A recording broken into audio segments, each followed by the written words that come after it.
guys, this is Ate Sel. For today's video ay maginataang labong naman po tayo. At ito na nga po, inuna na natin yung luya. I-brown lang po natin ito.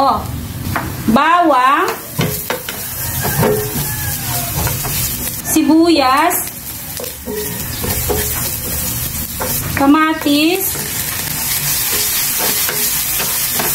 ilagay ang mga labong, ilagay ang gata. Malabnaw po ito guys, yung malabnaw na gata. Takpan at hayaang maiga ang gata. Ilagay ang kakang gata.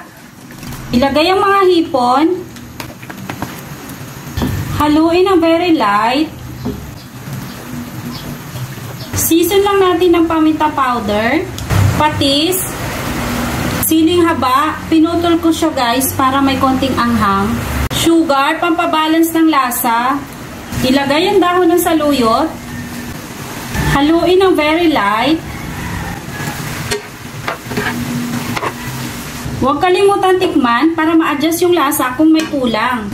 Masarap na po siya guys. Ito na po guys. Luto na po ang ating ginataang labong. Yun lang po guys. Thank you for watching. And please don't forget to subscribe my YouTube channel Cooking by Ate Sel. Ingat!